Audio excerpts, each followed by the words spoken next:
Siguiendo con los comentarios de la ceremonia litúrgica, pues pensábamos comentar ahora el Jueves Santo.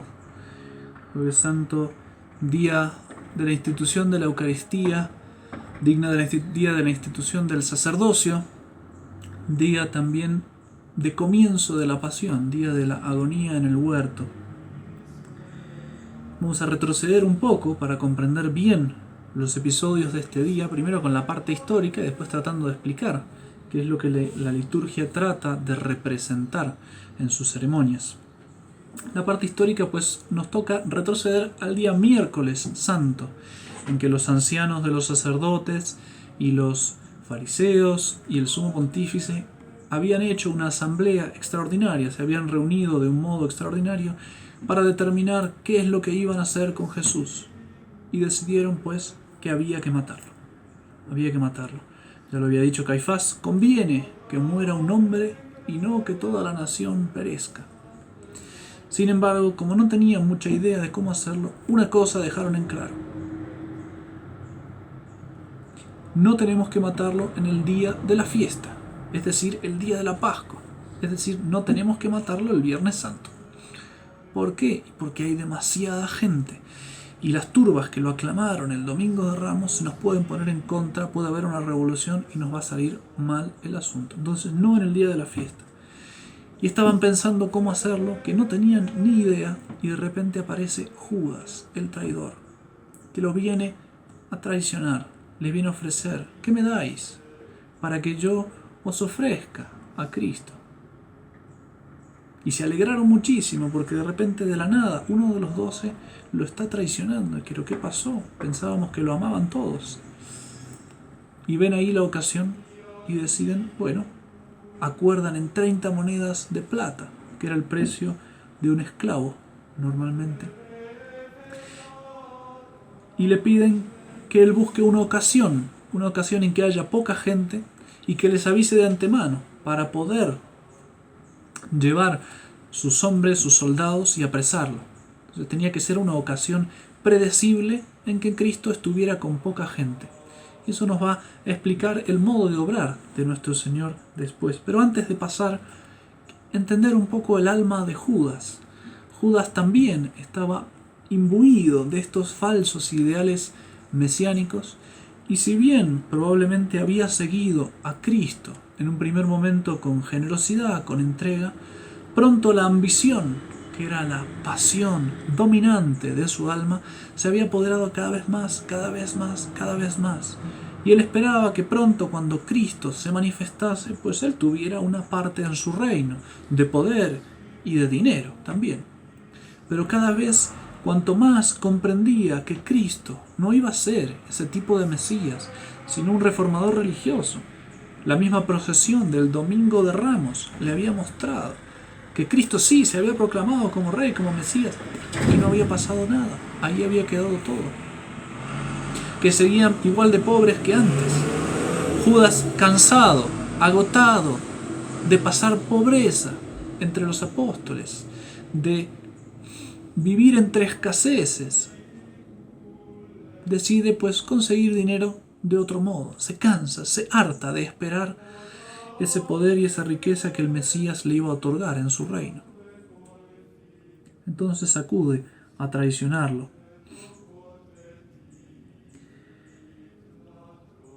Entonces nuestro Señor, el día siguiente, día jueves, día en el cual los judíos preparaban las cosas necesarias para comer el cordero pascual, los apóstoles se le acercan y le dicen, Señor, ¿quieres que vayamos y preparemos para comer la Pascua? Sí, muy bien. Iréis, agarra a 2 de sus discípulos fieles, si no me equivoco, San Pedro y San Juan, y los manda a decir, entraréis a la ciudad de Jerusalén, y ahí sí encontraréis un hombre llevando un cántaro de agua. Seguid a ese hombre, fijaos en qué casa entra, y en cualquier casa en que entre, en la que sea que entre, pues ahí entrad y hablad al dueño de la casa, al padre de familia, y decidle, ¿dónde está el lugar que me tenéis preparado? El maestro dice, ¿no? ¿Dónde está el lugar que me tenéis preparado para celebrar mi Pascua? Mira que mi tiempo está cerca, el tiempo de la muerte. Como para ponerle presión, mira que voy a morir, esta es mi última Pascua. préstame el lugar para ponerle pues la seriedad, la importancia del asunto. ¿Por qué nuestro Señor hace eso? Pues justamente piensen que Judas está buscando una oportunidad para traicionar a su maestro. Si sabe en dónde cenarán esta noche, en intimidad, Cristo y los 12 apóstoles, sin gente, sin turba, todos preocupados cada uno en su cordero pascual, sería la ocasión ideal para anunciarle a los sacerdotes dónde podían apresar a Jesús. Y Jesús no quiere que nadie le perturbe en esta su cena, en el momento que Él va a instituir el santo sacrificio de la misa, el santo sacramento de la Eucaristía y el sacramento del sacerdocio, que también va a instituir ahí.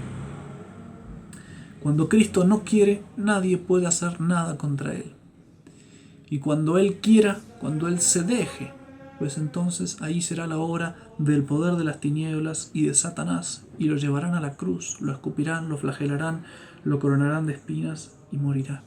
Pero solo porque Cristo quiere, si no, nadie sería capaz de matar a Dios. Entonces los apóstoles fueron, prepararon un cenáculo, una habitación en un segundo piso, adornada, hermosa. Realmente la generosidad del dueño de la casa se hizo ver, tanto en el cáliz que usó nuestro Señor para la última cena, que más bien era como una taza, pero de ónix, de una piedra semipreciosa, realmente caro, de lujo en la época, y los divanes que tendrían para comer, como dice el Evangelio, que comieron recostados.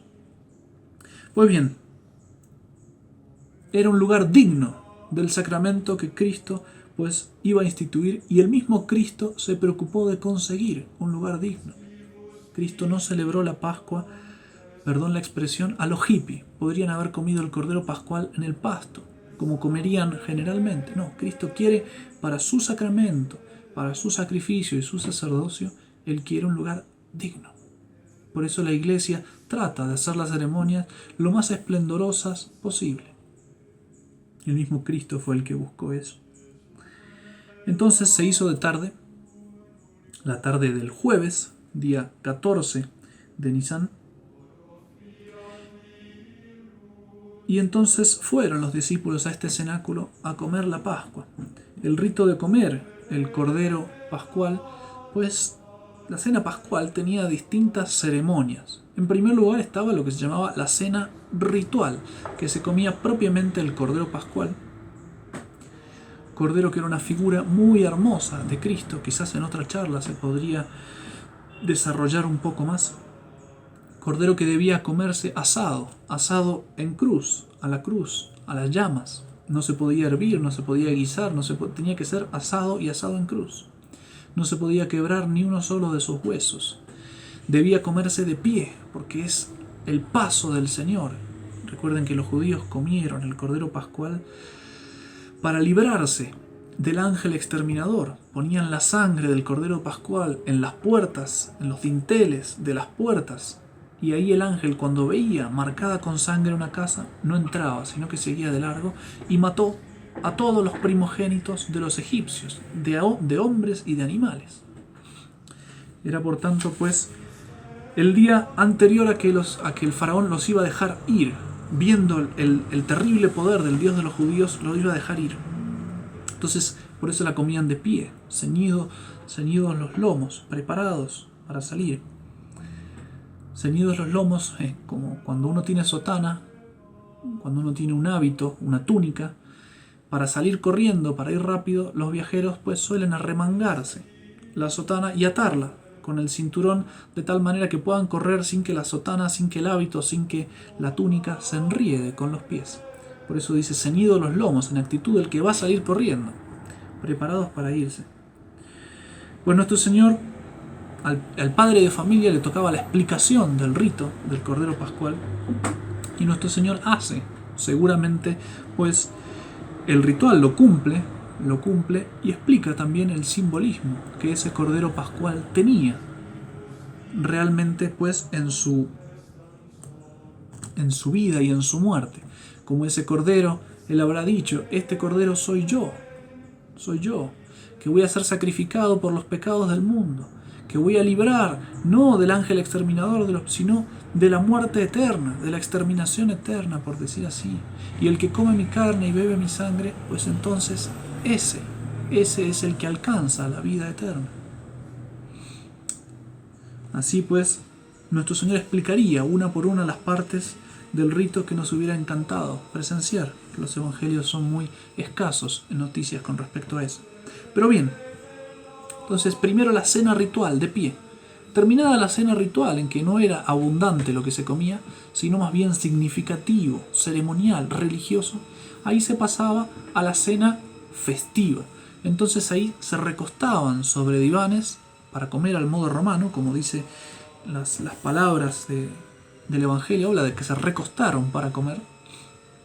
Pues justamente entonces ahí es donde se levanta una disputa, porque quién era al que le correspondía recostarse más cerca de nuestro Señor, los primeros puestos, los puestos de dignidad y de honor.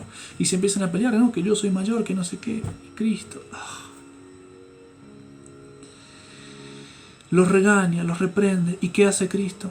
Pues ellos se quieren poner en el primer lugar, Cristo se pone en el último lugar. Era costumbre oriental lavar los pies de los comensales antes de la cena. Que lo hiciera los servidores era lo normal, pero que lo hiciera el padre de familia era el mayor honor que se podría hacer, y era como una humillación, era decir, mis huéspedes valen más que yo, por eso yo tomo la posición del que lava los pies. Y Cristo hace eso.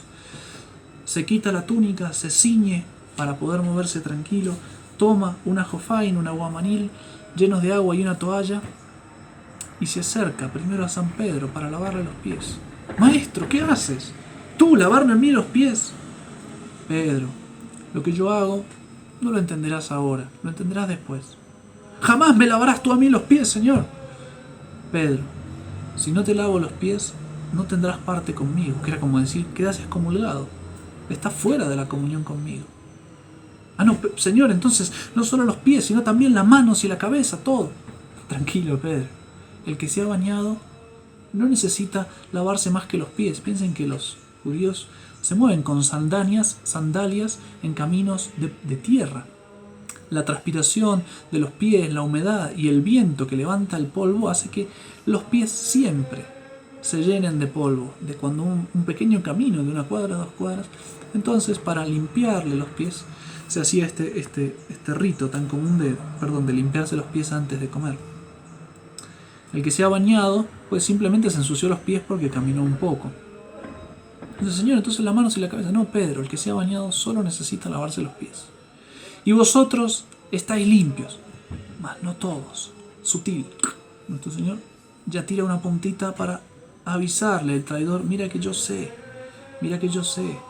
lo que has hecho. Tratar de remorderle la conciencia. Y sigue. Vosotros estáis limpios, mas no todos. Y ahí a nuestro Señor se le empieza como a derramar el corazón. Y hace un aviso más claro de la traición. El que come conmigo en mi plato, el que come mi pan, levantó contra mí su calcañar. Muchas veces uno no sabe bien qué significa la palabra calcañar.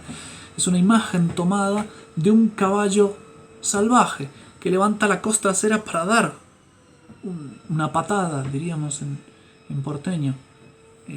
Se está tomando una imagen muy, muy visual, sobre todo un caballo propio que se está rebelando contra el amo, que está siendo ingrato contra el amo que le da de comer. Y por si no lo habían entendido, lo repite más claramente: uno de vosotros me traicionará. ¿Soy yo, Señor?, pregunta uno. El Señor responde: uno de los 12 me hará traición, será el que me traicionará. El Hijo del Hombre va y sabe lo que hace, pero ay de aquel hombre que lo traiciona, porque más le valdría no haber nacido. Yo os predigo estas cosas para que sepáis que yo soy, es decir, que yo tenía esas cosas previstas, no hay nada que se me escapa. Yo voy a la muerte consciente, a propósito, porque quiero dejarme llevar a la muerte, si no nadie me lleva. Y os predigo esto para que veáis que nada se me escapa.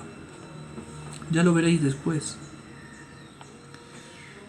Y empiezan a preguntar, Señor, soy yo. No, no, no. Y Judas, viendo que es el único que no pregunta, pregunta también en voz baja, Maestro, soy yo. Y Jesús, con misericordia, para darle tiempo a arrepentirse, que nadie se entere, le dice en voz baja, tú lo has dicho, tú lo has dicho. Y San Pedro, que estaba sentado ya recostados en los divanes, muy cerquita de nuestro Señor, probablemente eran sillones de 3, que estaban alrededor de una mesa redonda. En el sillón principal estaba en el medio, muy probablemente nuestro Señor, y a ambos lados estaban San Pedro y San Juan. Y muy cerquita tendría que estar Judas, de tal manera que nuestro Señor, estirando la mano, pudiera darle el bocado, que es lo que va a hacer ahora. Normalmente se recostaban sobre el brazo izquierdo y con el derecho iban tomando de la mesa lo que necesitaban para comer. San Juan estaría delante, si nuestro Señor estaba apoyado en el brazo izquierdo, San Juan también adelante en el brazo izquierdo y San Pedro detrás de nuestro Señor, de tal manera que nuestro Señor no lo veía si miraba hacia adelante, no, hacia la posición normal, tendría que darse vuelta para verlo. Entonces San Pedro se levanta, lo mira a San Juan, le hace señas. ¿Quién es? Pregúntale quién es. Claro, que le pregunte quién es. Y San Juan, que tenía esa intimidad tan envidiable con nuestro Señor, se tira para atrás sobre el brazo izquierdo y se recuesta sobre el pecho de nuestro Señor. Y pregunta, Maestro, ¿quién es el que te traicionará? Y nuestro Señor le dice, aquel a quien le doy un bocado mojado en la salsa, ese es el que me traicionará. Nuestro Señor señala al traidor de un modo especial. Era costumbre que el anfitrión, y así lo dice el Talmud, que el anfitrión pues diera al huésped más distinguido, que le diera él mismo de su propio plato un pedazo de pan mojado en la salsa, el famoso aroset, una salsa roja con mezcla de frutos amargos y almendras que tenía un color rojo. Y moja ahí un pedazo de pan y se lo da a Judas. Y dice el Evangelio que en ese momento no era la Eucaristía, es simplemente un pedazo de pan, que en ese momento el demonio entró en él. Ante las muestras de bondad que Cristo trata de tocar la conciencia de Judas, Judas reacciona bloqueando, no quiero saber nada y no soporto más. Y ahí nuestro Señor le dice, Judas, lo que haces, hazlo pronto. Nuestro Señor está a punto de instituir la Eucaristía y la presencia del traidor lo perturba, le molesta, le cierra el corazón. Entonces se lo saca de encima, Judas, lo que haces, hazlo pronto. Y además con delicadeza, porque todavía le deja la posibilidad de arrepentirse. Nadie, salvo San Juan, sabía quién era el traidor. Todos pensaron que Judas iba a comprar pan, que iba a comprar o iba a repartir dinero a los pobres, porque él era el que tenía la bolsa, él era el ecónomo de la sociedad de los apóstoles. Entonces pensaron que tenía que comprar algo para la fiesta, repartir dinero a los pobres, lo que sea.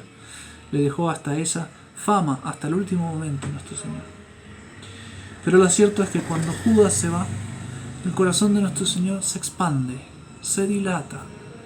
Hay un alivio que llega en el ánimo de nuestro Señor que se huele en cada página del sermón sacerdotal y de la institución de la Eucaristía que va a venir.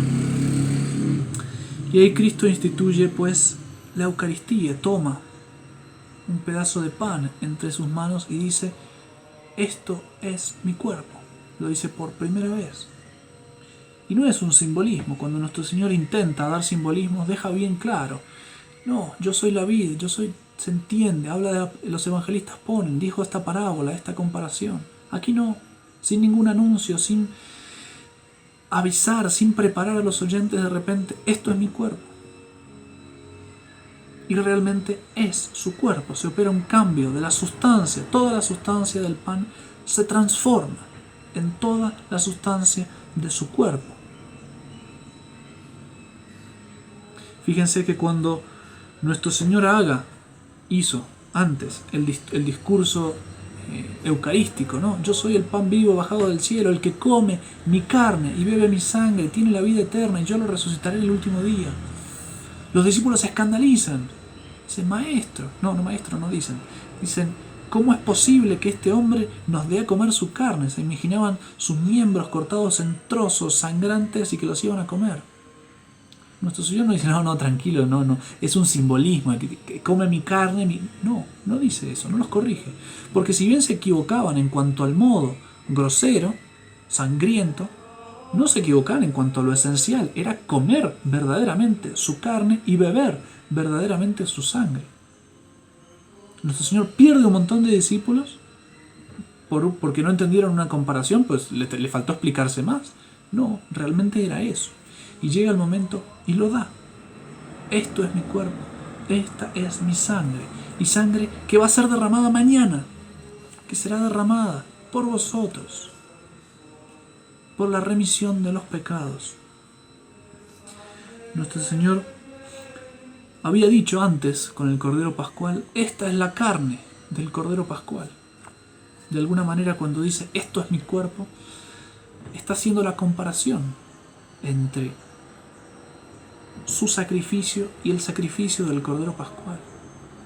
Pero no solamente eso, sino también el sacrificio de la antigua alianza, el sacrificio de Moisés, de los corderos que parte por el medio y pasa a través de ellos. Esta es la sangre de la nueva alianza, del Nuevo Testamento, dirá nuestro Señor, que será derramada por vosotros para la remisión de los pecados. Nuestro Señor instituye el sacrificio de la nueva alianza, instituye este sacrificio que se renovará en cada misa. Instituye el sacramento de la Eucaristía que permanecerá en nuestros sagrarios, en nuestros altares, todos los días del mundo. He aquí que yo estoy con vosotros hasta el fin de los tiempos. Y también instituye el sacerdocio, sin el cual estas dos cosas nunca hubieran podido perdurar en el tiempo. Y lo instituye cuando dice, haced esto en memoria mía. Nuestro Señor no pide imposibles. Si pide que hagamos un milagro, nos da el poder de hacer milagros. Y si pide que hagamos ese milagro hasta el fin de los tiempos, nos da el poder de transmitir la capacidad de hacer ese milagro. Por eso, no solo los ordena sacerdotes y obispos, sino que les da el poder de transmitir ese sacerdocio de generación a generación para que el sacrificio perdure a lo largo de todas las generaciones. Y lo que viene después, pues, es el sermón de la cena. El sermón de la cena en el cual nuestro Señor dirige la acción de gracias de la primera comunión. Realmente la gran exhortación de todo el sermón de la cena es permaneced unidos a mí.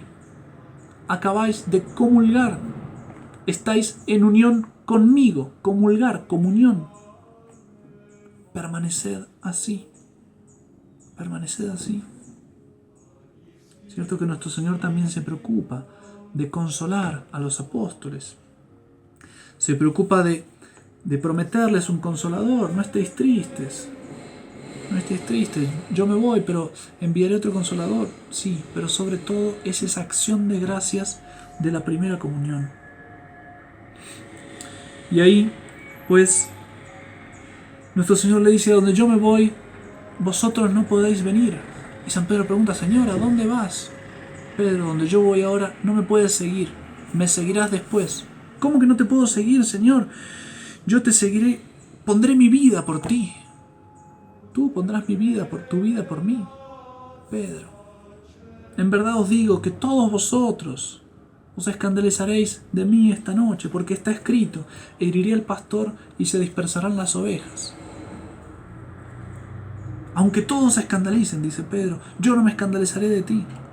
En verdad te digo, Pedro, en verdad te digo, que antes de que el gallo cante 2 veces, hoy, esta misma noche, tú me habrás negado 3.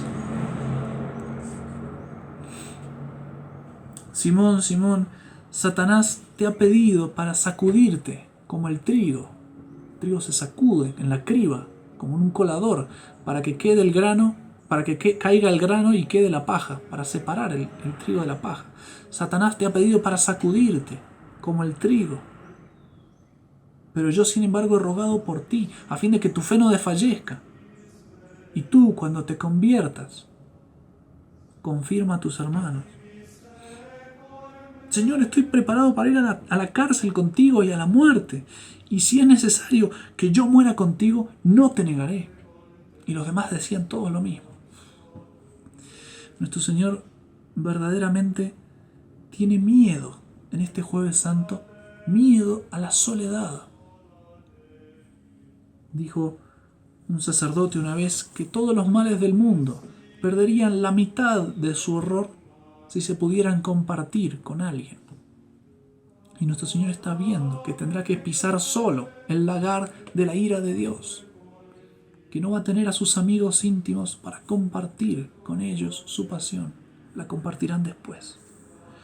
Nuestro Señor intenta y ruega: por favor, os di todo, os di mi corazón eucarístico, os di mi vida, el sacrificio, os voy a dar el cielo. Permaneced conmigo, por lo que más quieras. Permaneced conmigo. Y ahí nuestro Señor les da la parábola de la vid, que podría resumir todo el sermón. Se podría hablar muchísimo del sermón, pero ya me estoy extendiendo demasiado. Yo soy la vid, ya de camino al huerto de los olivos. El templo está en Jerusalén, dentro de Jerusalén, en el monte de Jerusalén, y está la puerta, hacer al revés para hacerlo de su lado, que cruzan el valle de Cedrón y suben a la montaña de los olivos, al huerto de los olivos. Pero cuando salen, cruzan por la puerta que salen, ven el templo ahí enfrente, y el templo tenía una vid, un racimo de uvas y una vid de oro inmensa, pesaba toneladas de oro macizo. Y ahí nuestro Señor toma ese texto para dar la comparación. Yo soy la vid verdadera, dice nuestro Señor. Ego sum vitis vera. Yo soy la verdadera vid y mi Padre es el agrícola, el dueño del campo, el que cultiva.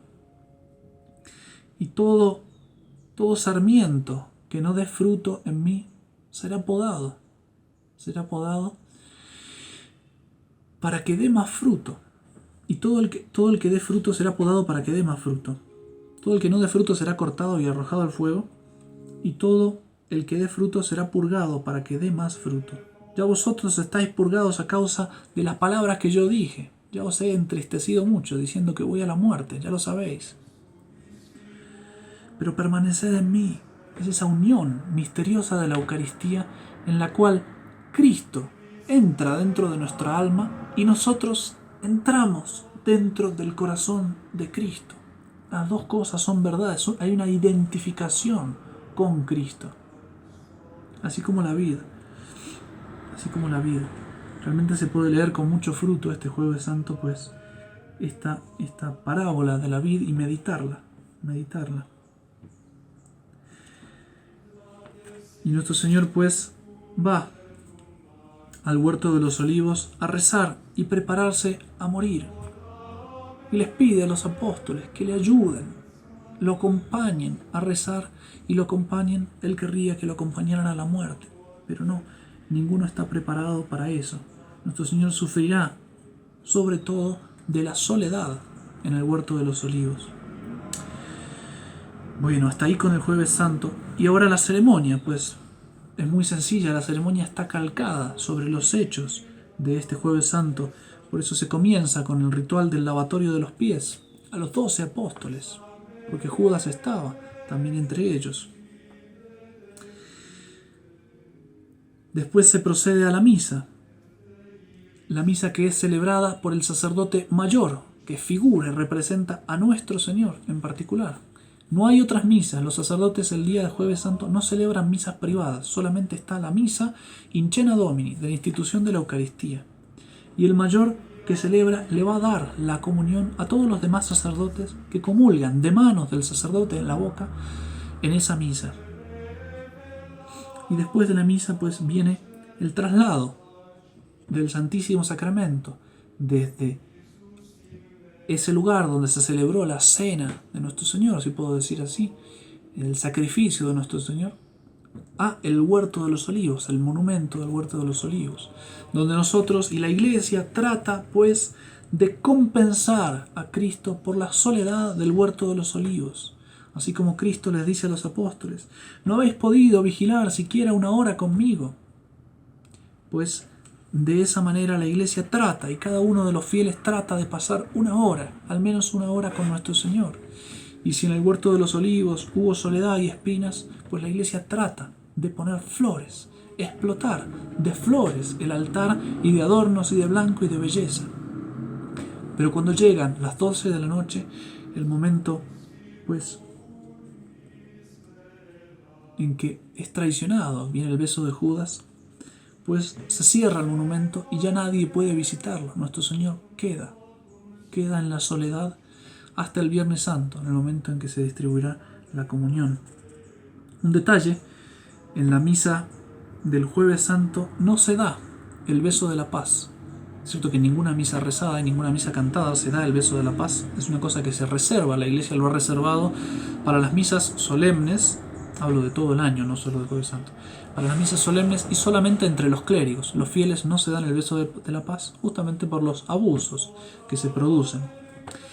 Pero este día, Jueves Santo, si se hiciera una misa solemne, pues no se da el beso de la paz para no recordar el beso de Judas el traidor. Entonces que nuestra intención en este Jueves Santo sea acompañar a nuestro Señor al menos una hora, hacerle compañía, estar dispuesto a aceptar todas las cruces que nuestro Señor nos manda, ser compañeros de la cruz de Cristo. Bueno, que Dios los bendiga.